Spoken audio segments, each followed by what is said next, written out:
akan nge-live bareng dengan analis dari Sukor Sekuritas, yaitu dengan Mr. Joy. Malam hari ini kita akan lebih banyak ngobrolin tentang tema properti ya, tentang properti. Halo, selamat malam semuanya. Dari mana semuanya? Sehat-sehat dong.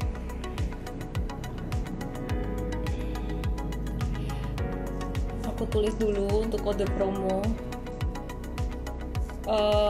Kode promo untuk SODV besok hari Sabtu, teman-teman yang dari Instagram yang pakai kode promo bisanya masuk jam 7 sore ya.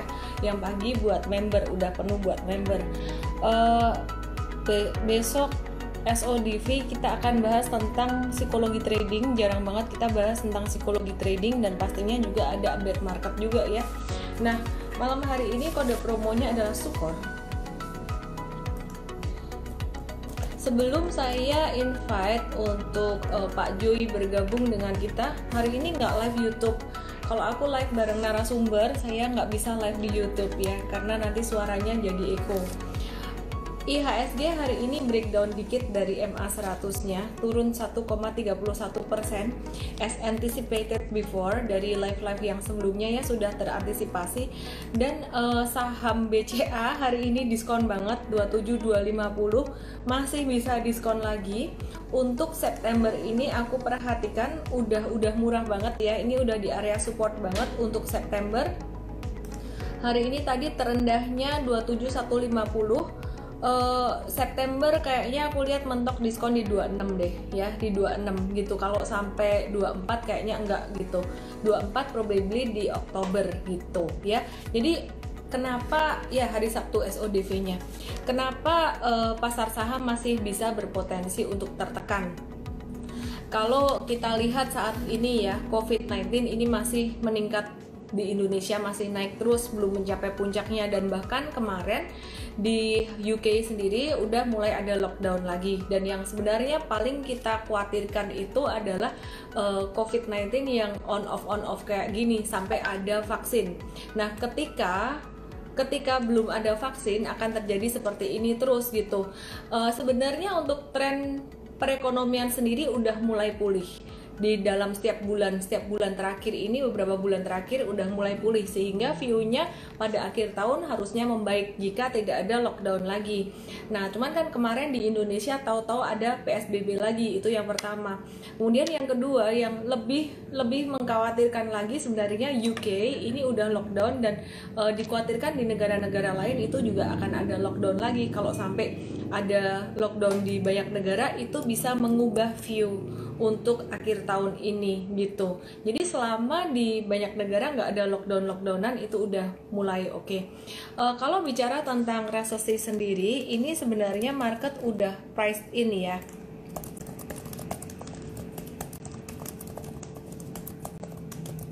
Market udah price in, artinya apa? Udah price in itu artinya sudah mengantisipasi ya. Jadi market udah anticipating banget kalau tentang resesi. Jadi kemarin ketika pengumuman tentang pertumbuhan GDP muncul di bulan Agustus kemarin, itu kan sebenarnya data bulan Juni, sedangkan bulan Juli dan Agustus sudah ada data perekonomian yang lebih baik. Dan waktu itu ketika pengumuman untuk pertumbuhan GDP itu nggak sampai turun banget gitu ya, jadi nggak IHSG-nya nggak drop banget. Jadi hopefully nanti juga ketika di bulan November ada pengumuman untuk GDP, kalau ditanya apakah akan resesi, 99% resesi bisa ya.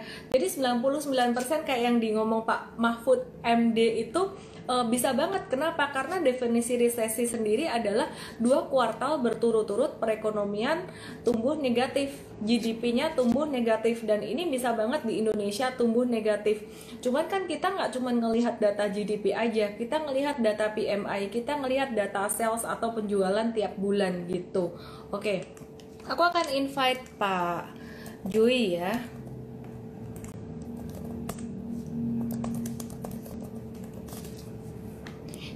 Ira, aku beberapa hari lagi mau nge-live bareng Ira tuh, bareng dengan emiten. Aku coba invite dengan mana ya? Sukor Sekuritas, di manakah dirimu? Biasanya udah invite gitu. Kok nggak ada?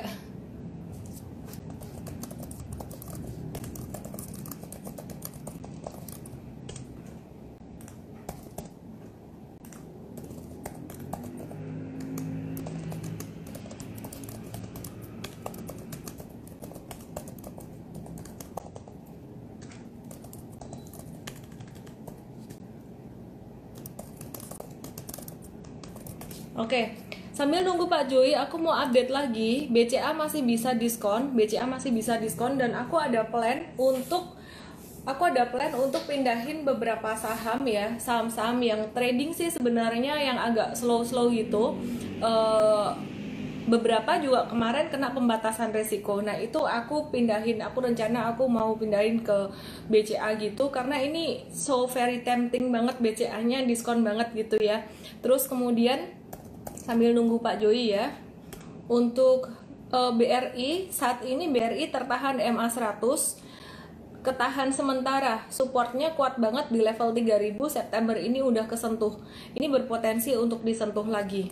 Nah, untuk indeks Dow Jones sendiri ini masih bisa terkoreksi juga nih. Hari ini Dow Jones masih bisa turun lagi. Untuk S&P 500 juga masih bisa turun. Jadi temanya masih sama, temanya masih bearish teman-teman untuk jangka pendek. Cuman ini jangan dipandang sebagai satu hal yang negatif ya. Ini sebagai sebuah kesempatan dimana kita jarang banget dapat diskon saham-saham big caps gitu. Banyak banget yang nanyain ICBP kapan diskonnya, itu aku juga nungguin sama gitu. ICBP kok aku belum dapat banyak, baru dapat dikit gitu. Aku masih nungguin juga kalau ICBP dikasih diskon mau banget gitu ya. Tapi kayaknya sekarang yang banyakkan turun justru perbankan dulu karena memang perbankan yang paling sensitif dengan perlambatan perekonomian saat ini. Oke, aku coba cek apakah Pak Joy udah.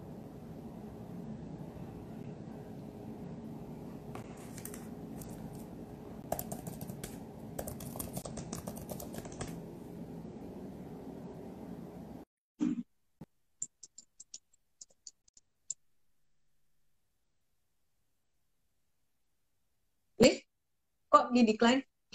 Oke, mungkin mau pakai account yang lain kali ya.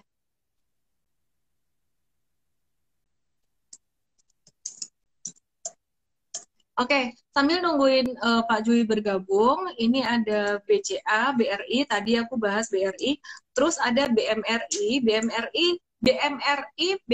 terus BNI, itu tiga tuh mirip banget, ya, jadi tiga-tiganya hampir tertahan dengan MA 100. Kalau BRI, dia tertahan MA 100 itu di angka 3060, itu ketahan di MA 100 di angka segitu. Support yang lebih kuat sebenarnya kalau aku buletin di angka 3000 sih untuk BRI. Kemudian untuk Bank Mandiri supportnya di angka, kalau MA 100 5150, aku cek untuk support yang di M-Trade kemarin. Jadi BCA ini kemarin tadi pagi aku kasih tahu kalau yang punya modal di atas 29.000 ini hari ini udah boleh beli lagi tuh pakai seperempat modal lagi. Tapi kalau punya modalnya sekitaran 28, nawar lagi aja gitu ya. Jadi jaraknya 28 ke 27,5 tadi masih dekat gitu. Jadi saya bilang kalau yang punya modal sekitaran 28 masih bisa nawar lagi gitu untuk BCA. Oke, aku akan cek untuk BMRI supportnya ada di area, lambat banget nih chartnya, 5.000 untuk round number, dekat itu ada 5150 ya, palingan kalau terkoreksi jangka pendek beberapa hari ini ke situ sih, 1-2 hari. Properti sebentar ya, bahas properti, tunggu, sabar, bintang tamunya belum datang. Kenapa aku bahas perbankan? Karena perbankannya lagi diskon. Halo Joy, apa kabar? Baik Bu, apa kabar? Kabar baik banget. Ini bisa diturunin dikit kameranya biar bisa Turunin dikit kelihatan ya. gitu. Sorry, ini. Oke. Oke. Joy, malam hari ini kita mau ngobrolin tentang sektor properti nih. Boleh turunin dikit lagi, masih ada ruang sisa Turun jauh. dikit lagi ya. Sorry. Mungkin lebih dekat kameranya. Udah. Malah jadi lebih kecil. Yang dideketin gimana caranya kelihatan lebih dekat? Oh, deketin, sorry. Udah cukup belum ya? Oke. Nah, kayak gitu bagus nih. Kayak gitu aja bagus Udah. malah. Udah ini. Nah, kayak gitu malah bagus. Oke. Ya. Ini dibilang Pak Joni Joseph, panggil Ci loh, jangan Bu loh gitu. Panggil Ewan aja deh. Joy, boleh perkenalkan diri kamu dong? Oke. Namanya saya Joey. Saya udah kerja di Sekuritas selama 3,5 tahun ya.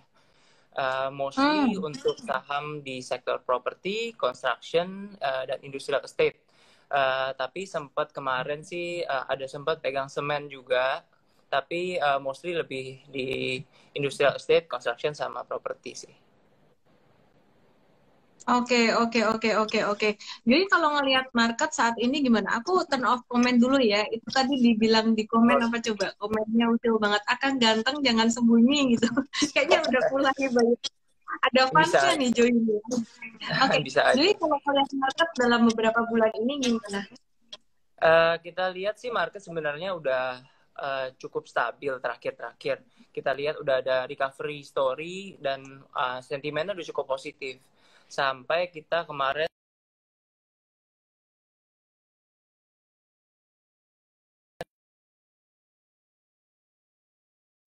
kita punya market sih, Bu. Cek. Tadi sempat keputus ya? Sempat keputus ya? Oke, iya. Gimana Sekarang tadi udah bisa kalau gimana iya, Joy ngelihat market dalam beberapa bulan ke depan? Ya, kalau beberapa bulan ke depan kita lihat masih expectation-nya adalah recovery story, walaupun sempat terhambat sama PSBB jilid 2 ataupun data-data ekonomi yang bisa dibilang kurang baik gitu. Tapi kalau kita bandingkan dengan negara-negara lain, sebenarnya data-data ekonomi kita cukup baik, dari misalnya trade balance ataupun dari GDP projection juga cukup bagus, nggak separah negara-negara lain seperti Thailand ataupun Vietnam gitu.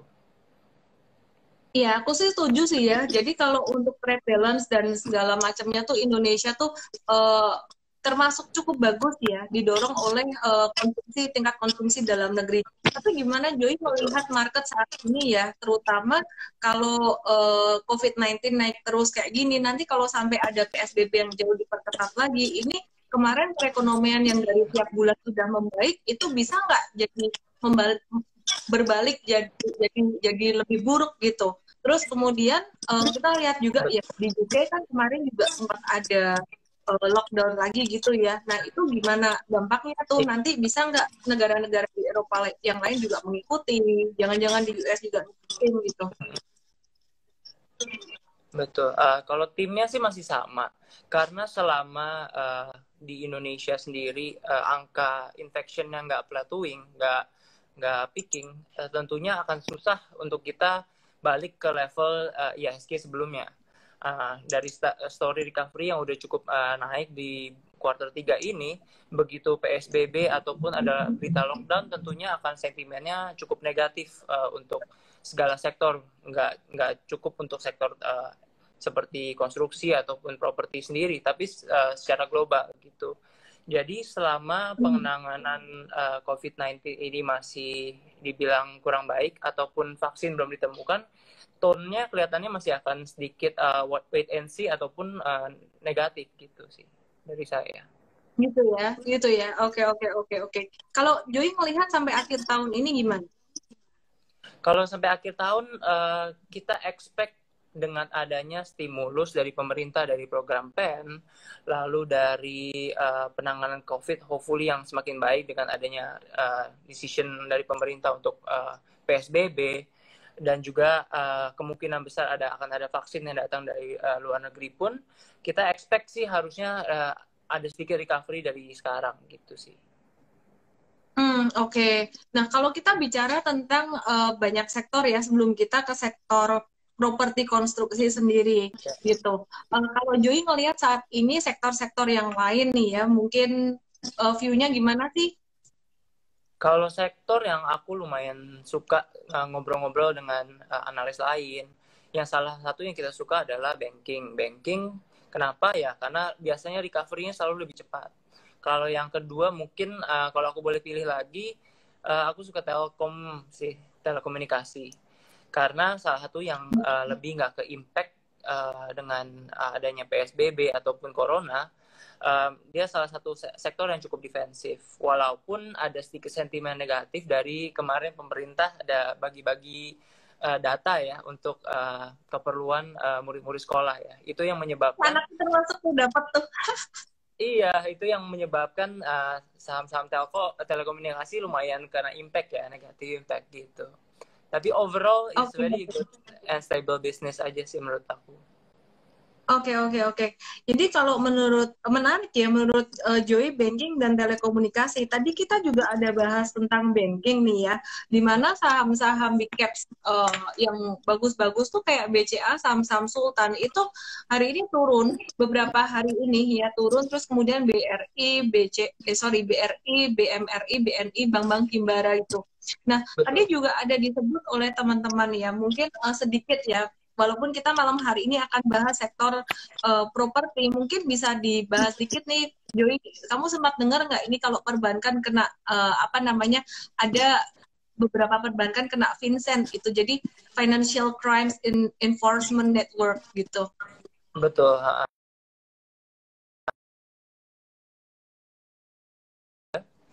Halo, iya, halo, bisa dengar saya?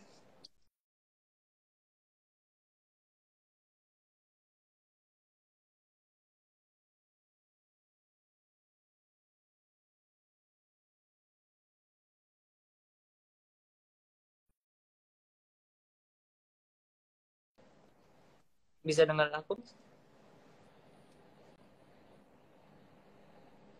Cek, sorry. Ini TLKM abis dipuji-puji malah jadi ngeheng. Oke. Jadi bisa tolong di komen dikit nih tentang perbankan, mungkin kamu ada view dikit gitu ya tentang perbankan, meskipun kamu bukan cover di perbankan gitu, untuk yang terkait kasus Financial Crimes Enforcement Network gitu. Betul. Beritanya yang aku pertama kali dengar adalah kemarin, karena sempat masuk Bloomberg juga ya, karena ada potensial penggelapan uang masuk ke Indonesia yang jumlahnya cukup besar. Kelihatannya ini akan masih jadi topik bahasan sampai mungkin akhir minggu ya gitu. Kita lihat masih akan ada cukup tekanan ke sektor perbankan sih. Tapi kalau on the long run kita masih cukup bullish ya sama sektor perbankan, karena kita expect recovery yang pertama kali bisa kita lihat adalah dari sektor perbankan. Apalagi mereka juga dapat dukungan penuh dari pemerintah untuk menstipulate ekonomi Indonesia kembali.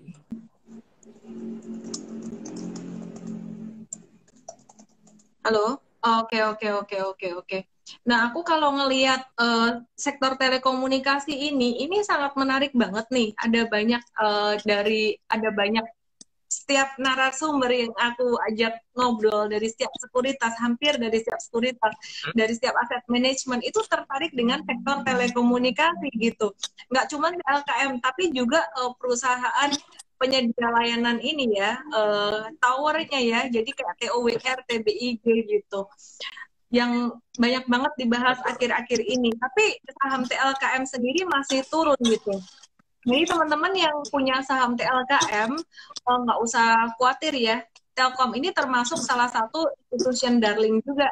Dan kalau aku lihat bisnis modelnya juga sangat bagus sekali. Jadi kemarin kenapa dia belum naik, salah satunya karena program CSR itu yang kemarin kita juga sempat udah pernah bahas di live sebelumnya. Oke, Joy, kita langsung aja ke sektor properti yuk. Jadi untuk sektor properti sendiri ya, sektor properti sendiri sekarang kan kita tahu ya, di masa pandemi ini properti masih sangat-sangat tertekan banget gitu. Nah, kalau menurut Joy sendiri nih ya, apa sih sebenarnya katalis positif untuk sektor properti? Atau mungkin nggak ada katalis positif nih? Ini view-nya gimana properti? Paling nggak view untuk 1 kuartal ke depan deh, 3 bulan ke depan, 3-6 bulan ke depan, itu gimana? Oke, kalau view-nya kita sebenarnya cukup suka ya. Kenapa? Karena kita lihat di 2 bulan terakhir setelah PSBB jilid pertama, mulai bulan Juli sama Agustus itu penjualan properti itu cukup signifikan naik gitu. Kalau kita bisa lihat dari 4 perusahaan yang saya cover, ada BSD, Ciputra, Sumarekon, dan Pakuwon, yang publish data every month itu adalah Sumarekon. Sumarekon itu di Agustus kemarin mencatatkan penjualan 444 bio ya.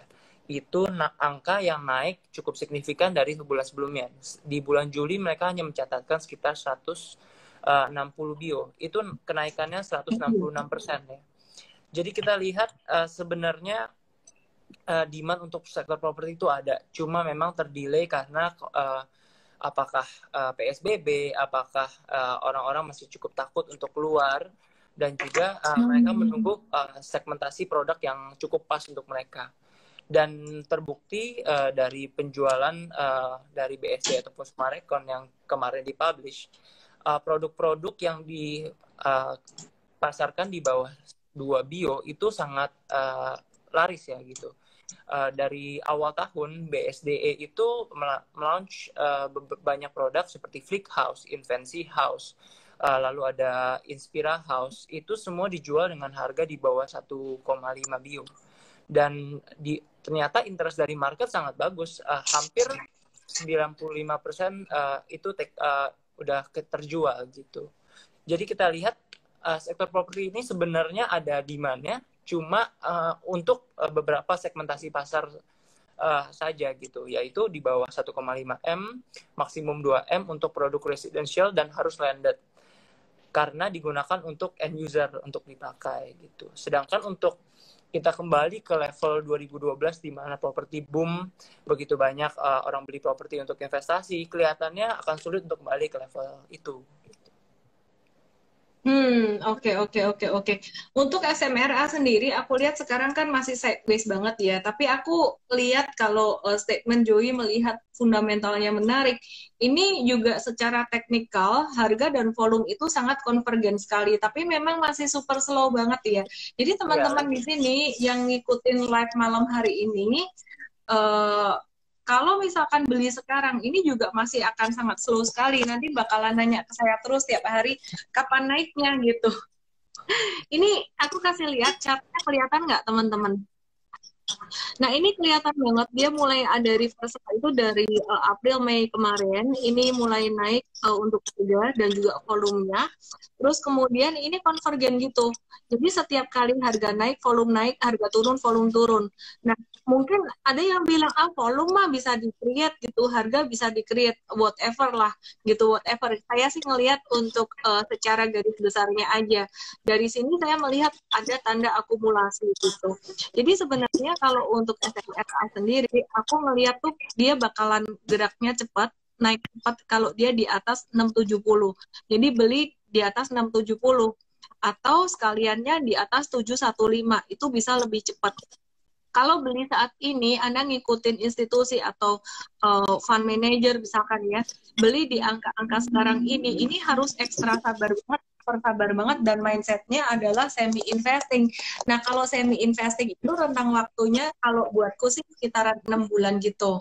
Nah kalau teman-teman mau buat trading cepat, aku bilang lebih cepat. Kalau buat trading itu dia di atas harga 665 dan di atas 715 itu baru lebih cepat gitu. Jadi kalau Joy tadi ngelihat secara fundamental cukup menarik ya, dan aku juga senang sih ngelihat SMRA ini. Tapi bukan berarti kalau aku ngomong aku senang, Joy tertarik, bukan berarti terus besok naik gitu. Betul. Jadi view kita ini adalah view untuk 3-4 bulan ke depan gitu. Joy, ada ini lagi nggak untuk SMRA? Sumarekon yang menarik adalah dia akan launching Bogor ya. Jadi mereka akan open new township di Bogor. Itu luasnya kurang lebih bisa sampai 200-400 hektar. Ini mereka expectation-nya di 4Q akan di-launch. Mereka menargetkan bisa ada penjualan sebesar 400 bio dari peluncuran township tersebut. Dan aku dapat info bahwa produk-produk yang di-launching itu lumayan menarik ya. Mereka ada 2 segmentasi. Satu segmentasi itu yang untuk lebih mid upper, yaitu di atas 2,9 triliun. Lalu yang menarik satu lagi itu di 1,4 triliun ya, namanya Mahogany Cluster. Nah itu kelihatannya menurut aku sih Mahogany Cluster ini bisa jadi salah satu sentimen positif ya untuk Sumarekon, karena price point-nya menarik. Dan ini bisa dibilang cocok untuk end user gitu. Kalau Joy lihat saat ini kan perekonomian lagi super slow ya. Emang orang-orang mau tuh beli properti gitu? Mereka ada ini ya, ada daya beli? Kelihatannya daya beli sih, kalau daya beli sebenarnya ada. Halo? Oh, halo, bisa dengar? Ya. Oleh Ya, karena itu silakan. oleh karena itu kita dari Sukor lebih memilih property player yang memang menargetkan ke end user, yaitu pembeli yang memang memakai gitu. Kalau mungkin investor melihat perekonomian yang cukup slow, mereka akan wait and see dulu. Sedangkan kalau untuk end user, mereka memang perlu untuk dipakai, kelihatannya mereka akan tetap membeli gitu. Makanya kita lihat dari launching yang produk point di bawah 2 bio, itu cukup menarik dan mereka penyerapannya cukup baik. Dan untuk ruko-ruko pun mereka kelihatannya juga ada demand yang cukup baik, tapi sekarang price point-nya juga nggak bisa mahal-mahal di atas 3 bio. Kemarin BSDE launching ruko di atas 3 bio di lokasi yang menarik pun itu nggak laku, tapi begitu price point-nya diturunkan, size-nya dikecilin, itu malah jadi sold out gitu. Jadi kelihatannya emang ekonomi turun, ya kita harus main price point-nya lebih turun lagi gitu. Marketnya buat ini ya, buat yang harga murah ya. Oke, kita ke BSDE yuk. Jadi tadi ada beberapa yang kita mau bahas, BSDE, Citra, Pewon, SMRA. BSDE gimana nih? BSDE sendiri dari Sukor merupakan topik. Kenapa? Karena kita lihat dia, kita expect dia akan jadi yang paling perform in terms of marketing sales, yaitu penjualannya. Kenapa? Karena satu, dia sangat agresif untuk melakukan penjualan. Mereka ada program-program yang bisa dibilang itu sangat menarik, yaitu namanya Move In Quickly.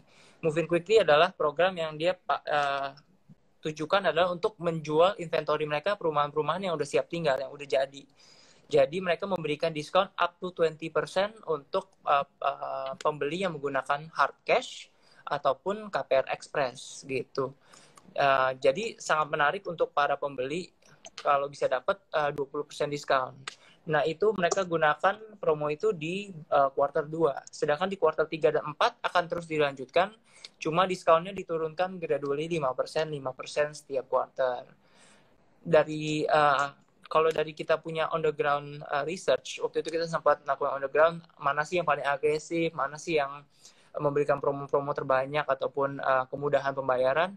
Nah, kita lihat BSD ini yang paling agresif gitu. Apalagi dia bisa unload, mereka punya inventory yang udah jadi, dan revenue-nya mereka bisa langsung book gitu. Dibandingkan mereka launching produk baru, lalu setelah 2 tahun, mereka baru bisa book as revenue. Oleh karena itu, kita lihat BSDE harusnya bisa jadi top performing in terms of marketing sales sih tahun ini. Menarik ya, BSDE ya. Oke, aku akan bahas teknikalnya kalau gitu. Mirip dengan, jadi kalau aku ngelihat teknikal saham-saham properti ini sekarang memang udah bukan downtrend, maksudnya dia turun, tapi udah nggak bablas turun gitu, udah belok ke samping, jadi udah sideways. Jadi aku ngelihat sebenarnya mulai ada tanda-tanda akumulasi. Cuman kalau secara teknikal, pola harga dan volume yang konvergen, itu SMRA tadi masih lebih menarik buat saya. Jadi saya sendiri kalau secara teknikal doang, itu aku lebih suka SMRA. Tapi kalau dengar story BSDE dari Joey, ini menarik juga.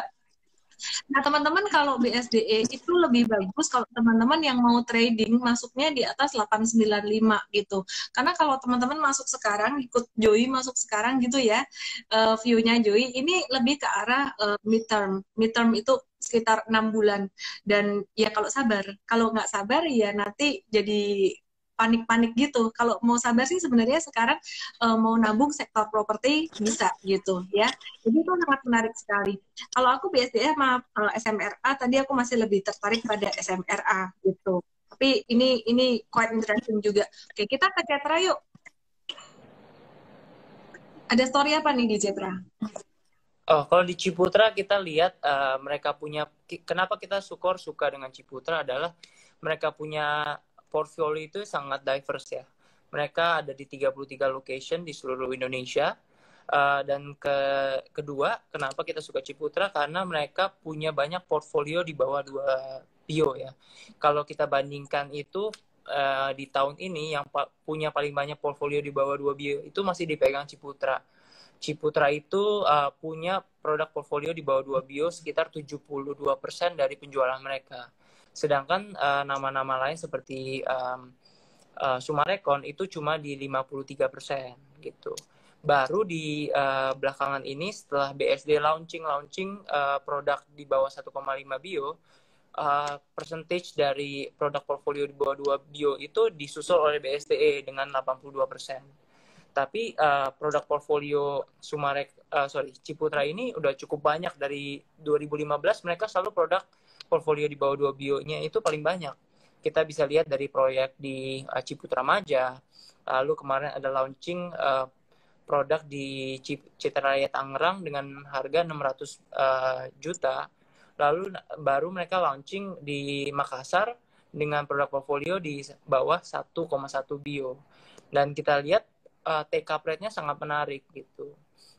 Apalagi Ciputra punya potensi untuk menjadi pengembang besar yang berpartisipasi dalam FLPP ataupun MBR, untuk rumah masyarakat berpenghasilan rendah. Yaitu di lokasi yang Ciputra Raya Maja gitu. Kita expect itu bisa jadi satu sentimen penggerak sih untuk Ciputra. Oke, kalau untuk Ciputra sendiri nih ya, kan aku sempat ada lihat dia ada project juga tuh di luar negeri ya, kalau nggak salah di China gitu ya, ada properti di sana gitu juga. Itu kira-kira dia ngefek banget nggak sih ke salesnya dia atau ke income dia gitu, atau lebih didominasi di dalam negeri? Masih didominasi dalam negeri ya, karena memang porsi penjualan keluar itu nggak banyak sih sebenarnya. Cuma yang mungkin bisa dilihat dari cerita itu adalah di mana dia cukup banyak diversifikasi gitu. Mungkin di saat perekonomian ataupun properti sektor di Indonesia itu melambat, mereka masih ada porsi di luar negeri yang pencapaian cukup bagus gitu. Oke. Kalau bicara tentang land bank sendiri nih ya, sebelum kita bahas tentang Pewon dan juga ASRI, APLN, bicara tentang land bank sendiri, yang kira-kira masih bagus, emiten apa ya? Karena topik kita BSD dan Ciputra, kita memang suka mereka berdua. Satu, kenapa BSD punya land bank yang paling banyak. Kita bisa lihat kalau dicek price to book value-nya mereka paling rendah, karena mereka punya bisa dibilang aset tanah itu paling besar, dan mereka masih, oleh karena itu mereka punya price to book masih under value sekali gitu. Bisa dibilang sekarang price to book mungkin 0,45 gitu, di bawah rata-rata sektor properti di 0,7 kali. Sedangkan kalau Ciputra itu, walaupun mereka punya banyak land bank sendiri, mungkin nggak sebanyak BSDE, tapi mereka banyak JV dan JO dengan landowner, sehingga mereka punya cadangan lahan itu bisa cukup untuk 15-20 tahun ke depan. Dan modal yang mereka keluarkan juga nggak sebanyak yang harus mereka keluarkan kalau mereka punya sendiri gitu. Karena misalnya mereka JO 50-50 ya, berarti modal kerja mereka, working capitalnya juga butuhnya cuma 50% dari itu. Itu yang kita lihat, diversifikasinya sangat bagus untuk Ciputra. Menarik banget, very nice banget, thank you banget Joy, ini jadi clear banget ya. Nah kalau untuk Pakuan sendiri ya, Pakuan tuh kan dia punya satu kelebihan,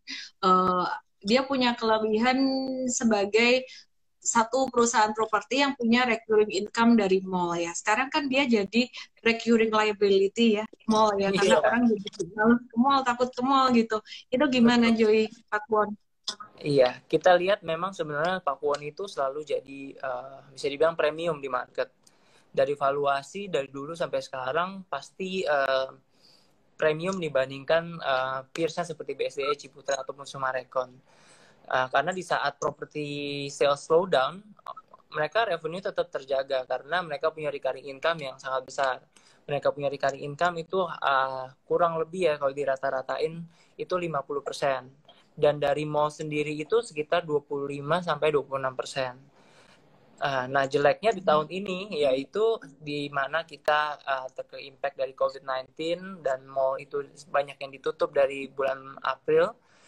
Nah, otomatis revenue dari shopping mall sendiri itu ke-impact sangat besar. Mereka harus memberikan diskon dari in terms of rental fee, diskon dari service charge, itu yang membuat mereka punya revenue itu kepotong gitu. Dan kita lihat ke depannya selama pemerintah masih membatasi okupansi mall itu di 50%, otomatis revenue dari shopping mall akan terpangkas 50%. Karena Pakuan berkewajiban untuk memberikan discount in terms of revenue rental rate gitu. Jadi kita lihat kalau dari porsi recurring income dari mall itu paling besar memang Pakuwon di 26%. Lalu disusul sama Sumarekon di 24%, lalu 12 BSD di 14%, baru Ciputra 10% gitu. Oke. Untungnya Pakuwon punya portfolio yang cukup besar di Surabaya, yang mungkin Surabaya nggak terlalu banyak dan nggak terlalu ketat untuk PSBB-nya. Jadi cukup kebantu di portfolio di Surabaya gitu. Cuma Surabaya sepi juga loh. Kalau aku sempat ada ngobrol dengan teman-temanku Jakarta, Surabaya tuh sepi. Mereka takut keluar rumah. Yang berani keluar rumah tuh Jawa Tengah. Jadi Jawa Tengah tuh, ya Jawa Tengah tuh saya sempat ya kadang bingung juga sih. Sesekali saya keluar gitu. Dan lihat di tempat makan tuh selalu rame gitu. Cuman memang COVID-19-nya nggak tahu kenapa tinggi di Jakarta dan di Jawa Timur. Kalau Jawa Timur sepi banget sih. Oke, Dwi, kalau untuk saham yang lain dari sektor properti seperti SSIA, APLN, ASRI, LPCK, LPKR, Dwi ada cover lagi nggak selain 4 saham tadi? Aku cover kalau untuk industrial estate aku ada cover SSIA, lalu Demas, dan mungkin peersnya Best aku sempat cover dulu gitu. Walaupun sekarang nggak fully ikutin sih gitu. Tapi mungkin bisa ngobrol sedikit sih. Menarik ya, kalau bicara tentang industrial estate ini sebenarnya akhir-akhir ini aku juga lebih prefer industrial estate ya, karena kayak ada sentimen-sentimen positif kayak pemerintah mau datengin investor dari luar, difasilitasi di Indonesia ya, jadi itu quite interesting gitu. Nah kalau untuk industrial estate sendiri seperti SSIA, BES dan Demas itu dari Sukor paling suka apa? Dari Sukor topiknya di Demas karena satu mereka zero debt, mereka nggak punya utang sama sekali.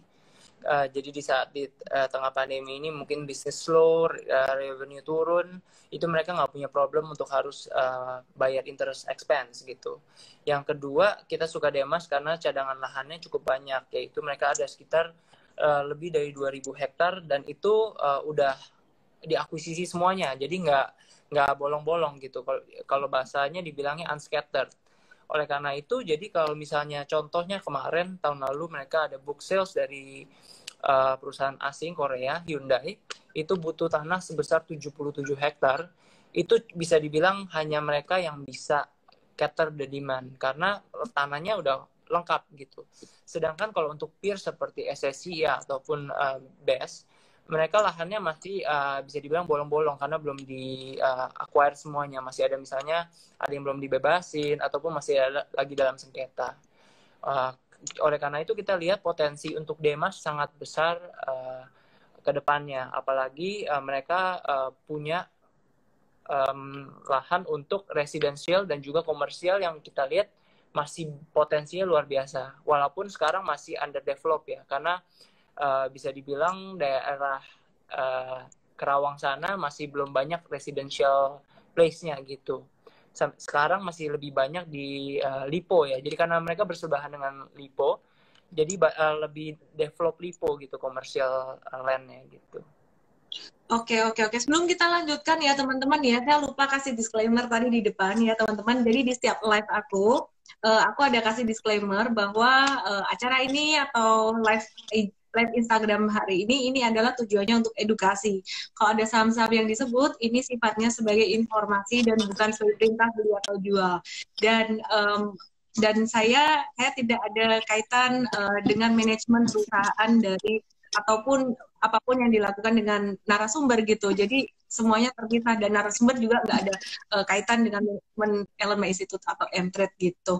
Oke, itu biasa saya ngomong gitu, Joy. Aku lupa tadi ngomong di awal. Oke, kita lanjutin ya. Kita lanjutin untuk BES. BES sendiri gimana, Joy? Ini kan BES kalau aku lihat ya beberapa hari ini sempat naik dan memang fluktuasi market agak bumpy banget akhir-akhir ini, dan BES hari ini juga sempat banyak banget dipertanyakan oleh member M-Trade ya. Kalau aku lihat secara teknikal saat ini BES berada di area support 168, pas banget di area supportnya, dan trennya sudah mulai lebih membaik ya, sudah lebih baik dibandingkan dengan saham-saham properti yang lainnya. Dia udah leading, yang paling leading gitu. Kalau Joy ngelihat BES gimana? Kalau aku dari Sukor sendiri lihat BES itu kondisinya kurang suka ya, karena mereka belum melakukan penjualan lahan sampai sekarang year to date ya. Info-info yang mungkin menggerakkan saham BES di 1 minggu ke belakang itu karena ada isu kerjasama dengan foreign investor ya. Jadi kalau misalnya udah tahu, Demas itu punya kerjasama dengan Sojitz, yaitu perusahaan dari Jepang yang membantu memasarkan dan juga untuk mendevelop kawasan industri mereka. Nah, kabarnya Bekasi Fajar itu ada isu untuk melakukan kerjasama yang serupa gitu dengan partnernya sendiri. Namun kalau dari perbincangan dengan investor relation dari BES sendiri, agak putus-putus ya Joy ya. Suaranya putus-putus ya. Sebentar. Sekarang udah jelas. Ada wifi yang lain kah? Mungkin mau ganti wifi dulu. Cek, coba ngomong. Tes. Cek, 1, 2, 3. Halo. Oke, coba lagi. Sorry. Okay. Ya tadi BES tadi putus-putus banget, bisa diulang kah? Tadi sampai ini belum ada penjualan lahan sampai sekarang. Ada isu kerjasama dengan foreign investor itu. Bisa dilanjutin setelah itu. Iya, jadi kalau kita lihat pergerakan saham yang lumayan signifikan di belakangan 1 minggu belakang ini lebih mengarah kepada isu kerjasama dengan investor luar tersebut yang dianggap akan beneficial untuk Bekasi Fajar. Tapi kalau dari Sukor sendiri udah konfirmasi ke investor relationship dari BES sendiri, mereka nggak katanya sih menolak dan mendinai bahwa ada isu tersebut gitu. Oleh karena itu kita masih kurang rekomen untuk Bekasi Fajar. Oke. Jadi kalau untuk Bekasi Fajar sendiri saat ini teknikalnya dia yang paling leading teman-teman. Cuman ini aku simpulin ya dari penjelasan Joy tadi bahwa ini kenaikannya bersifat teknikal aja, jadi untuk trading aja. Kalau yang swing trading mungkin udah profit taking tanggal 18 September kemarin. Kalau yang super trader ini masih hold teman-teman ya. Jadi selama dia masih trennya masih oke, masih hold aja dulu gitu sih. Jadi makanya agak-agak ada beda antara trading dan investing gitu. Kalau investing benar-benar ngelihat fundamental perusahaannya. Kalau trading kita ada dengan lebih melihat secara teknikal harga, volume, dan juga likuiditas. Oke. Kalau SSIA, tadi ada dibahas dikit nih tentang SSIA. Lahannya bolong-bolong ada yang belum dibebasin dan masih ada dalam sengketa gitu.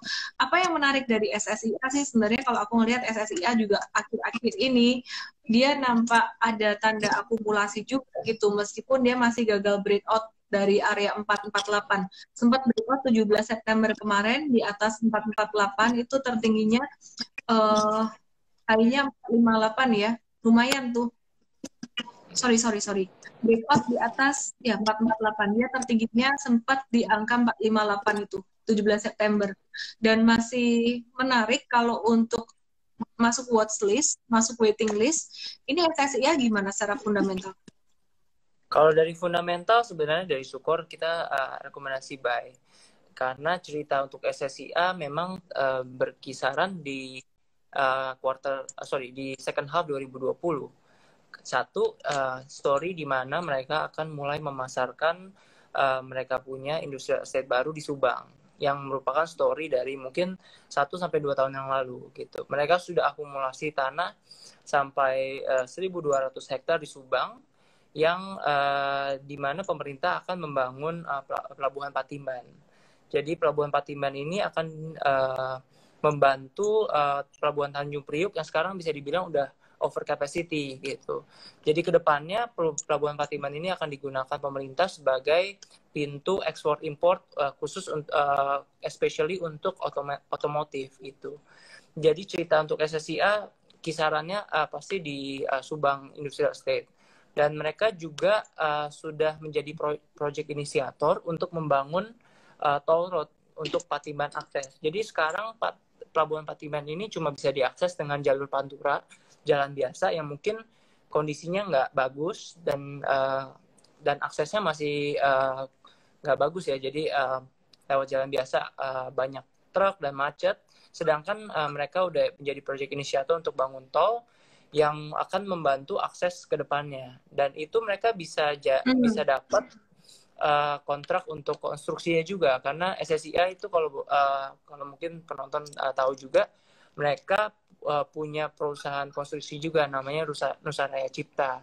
Nah, Nusaraya Cipta ini kemungkinan besar akan dapat new kontrak dari pembangunan tol road tersebut mungkin sekitar 1,2 sampai 1,4 triliun gitu. Oke, menarik ya. Ini SSIA aku lihat juga dia punya portofolio bisnis yang sangat diversifikasi banget ya. Dia ada construction, hospitality, and warehouse. Terus kemudian dia punya project di industrial and township development di Jawa Barat, di Kerawang dan Subang. Itu kan gede kalau nggak salah, Subang 1.200 hektar gitu. Kalau aku sih ngelihat, kok entah kenapa ya, aku prefer SSIA daripada Dimas ya, Subang Project Launch. Tapi ya anyway, ada subjectivity juga ya dari ini ya, saya ngelihat. Oke, terus kemudian untuk BEST sendiri, kalau aku melihat BEST ini dia ada satu project yang cukup menarik, Beva Kota Industri MM 2100. Ini menurut Dwi gimana ya?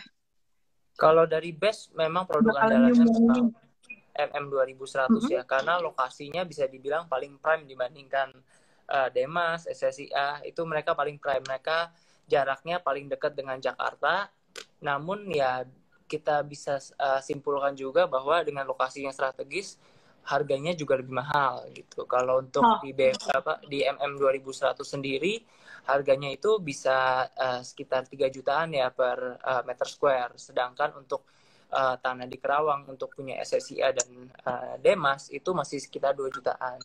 Jadi kita lihat potensi dari BEST sendiri mungkin datang dari industri-industri yang butuh proximity ke Jakarta gitu. Mungkin kalau otomotif bisa jauh di Kerawang seperti SSIA atau Demas. Tapi mungkin untuk Joy ini sebelum kita ke APLN Asri dan saham properti lain bicara tentang kawasan industri, aku kok jadi keinget PTPP.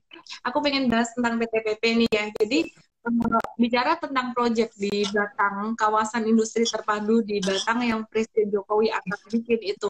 Aku lihat PTPP itu terlibat di dalam pembangunan ini.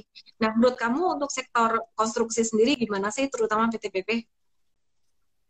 Iya, kalau dari sektor konstruksi kita neutral ya, karena kita lihat dari tender project itu masih banyak yang terdelay, dan kita lihat liquidity mereka jadi cukup susah karena mereka mau recycle cash flow cukup susah gitu, karena proyeknya banyak yang terdelay dan juga progress juga lebih lambat karena protokol kesehatan yang cukup banyak. Dan kalau dari PTPP sendiri kita cukup menyambut baik ya. Mereka punya investasi di Batang, mereka punya itu sekitar 20%, dan mereka akan satu menjadi investor, dan dua juga mereka akan jadi konstruktor ya. Jadi misalnya mereka butuh pembangunan kawasan industri seperti infrastruktur seperti jalan, tol, ataupun jaringan air, jaringan gas, itu mereka bisa dapat pekerjaannya. Kita lihat ini investasi yang sangat baik, apalagi ini bisa disebutkan sebagai proyek yang didukung penuh oleh pemerintah.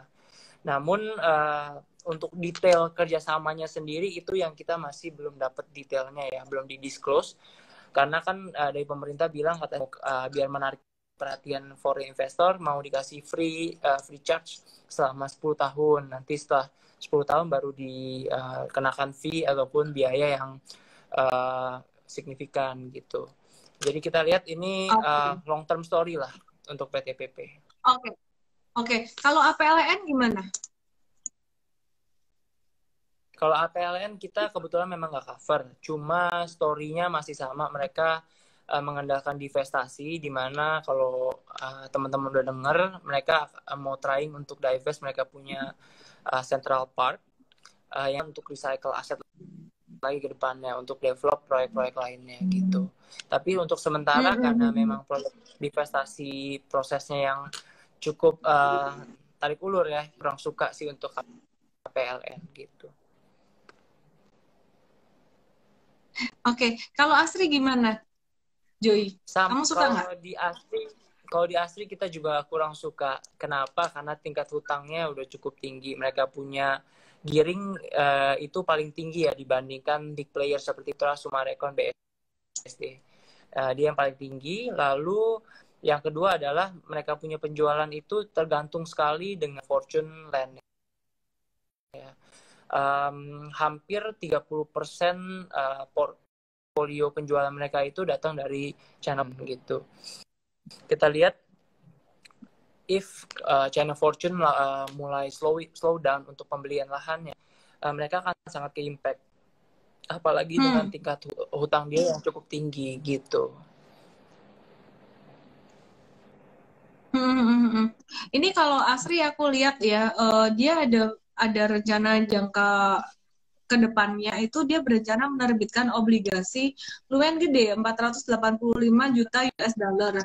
Ini digunakan untuk bayar utang yang jatuh tempo 2021 dan 2022. Jadi kayak gali lubang tutup lubang gitu.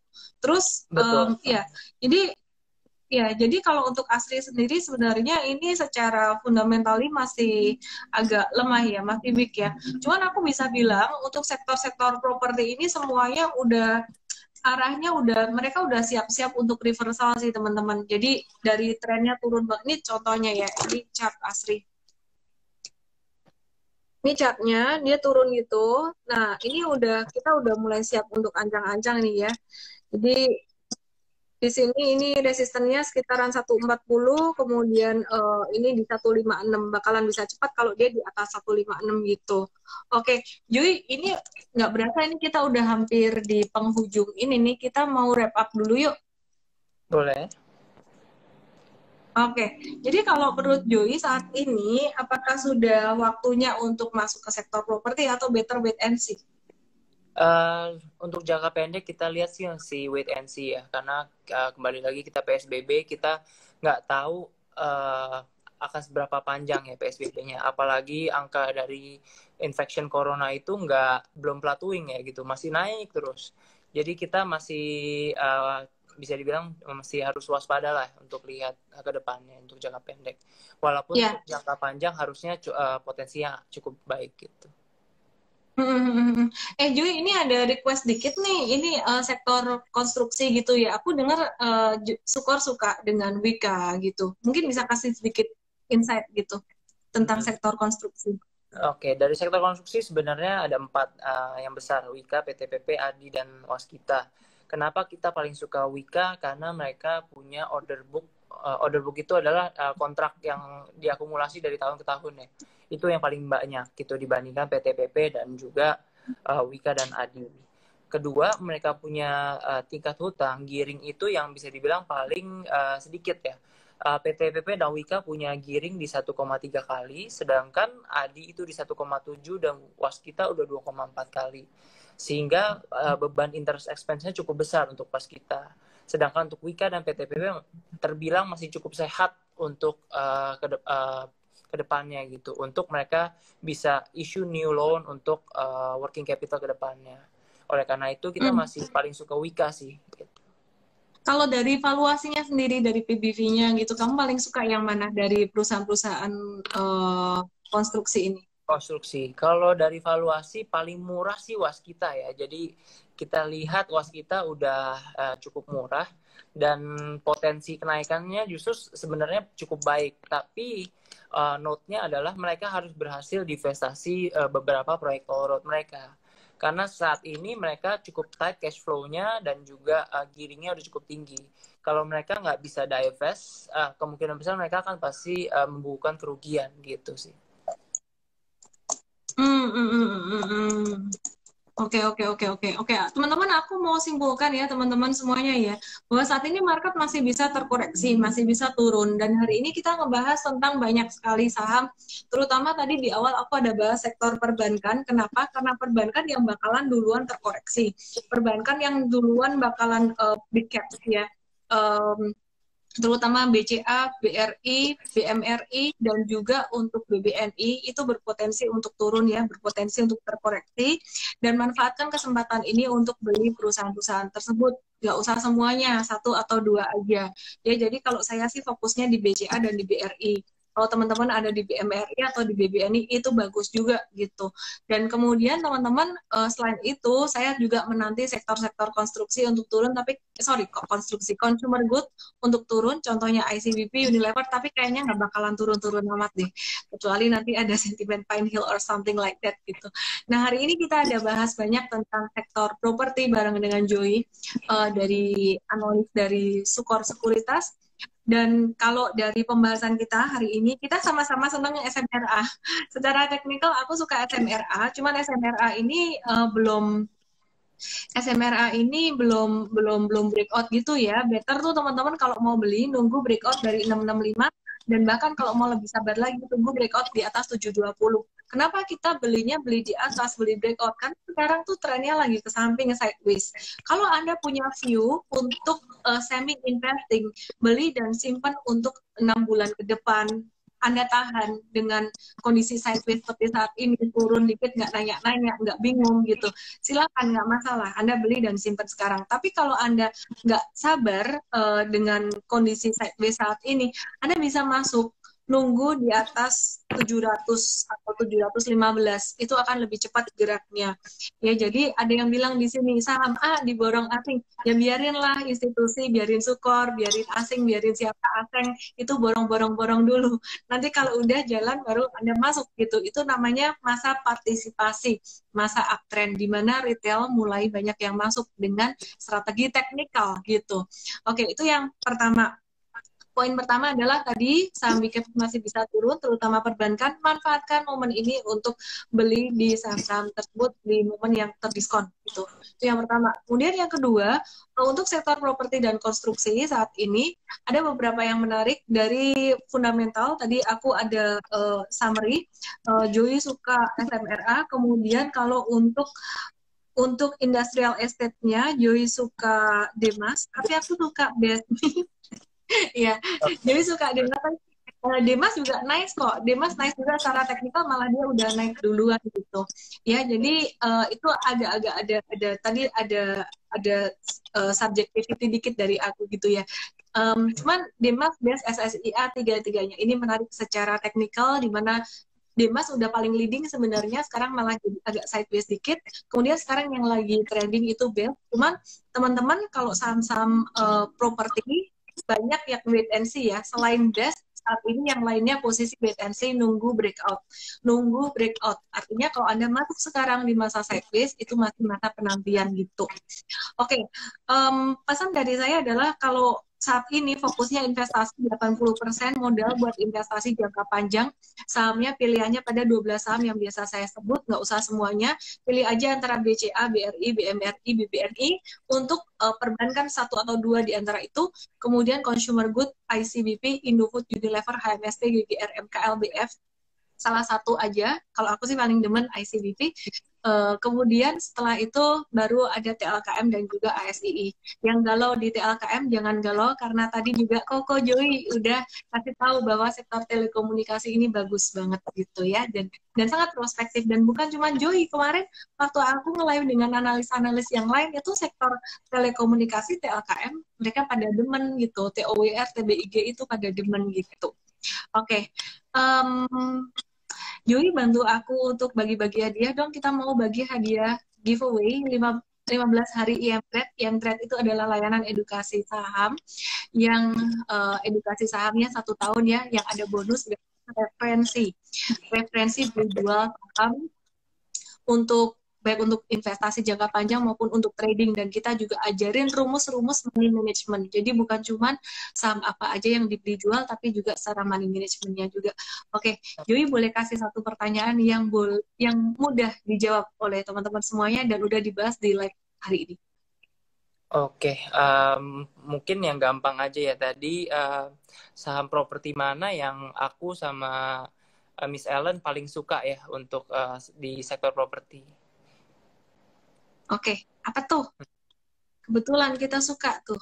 Tapi kalau aku ini sahamnya belum beli gitu. Belinya di atas 715 gitu. Oke. Properti loh. 720, 715. Ya, Maria_GNW, Sweta F Fafnia, Hosana Heru. Bantuin dong. Yang keempat siapa? Dari saya Burina Royal. Yang kelima? Astri Amelia. Yang keenam Yanuar Timothy, yang ketujuh Indri.Fauzi, 3 lagi dong. Ke-8 Emi Jati Wijaja. Lalu 9 Ronald Hendrata. 10 Yang terakhir Gamal Hanafi 9. Oke, boleh DM aku ya teman-teman, DM EMP15 nama email HP, dan juga teman-teman bisa follow juga Instagram Sukor Sekuritas dan juga Instagram Joey. Waduh, Joey di ini banyak fansnya nanti. Terima kasih banyak Joey ya yang udah sharing tentang sektor properti malam hari ini. Iya, aku yang thank you udah diundang. Thank you ya, Miss Ellen. Thank you semuanya teman-teman yang udah nonton. Selamat malam. Yang mau join IAPRED langsung aja ke ellendesmay.com. Dan ada hadiah langsung di ellendesmay.com/SODV untuk seminar online diskon Vagansa besok hari Sabtu jam 7 sore dengan kode promo SUKOR. Jangan lupa nonton dan dapetin gratis malam hari ini dengan kode promo SUKOR. Saya Ellen May, salam profit. Thank you. Thank you Joey. Bye. Thank you, Miss.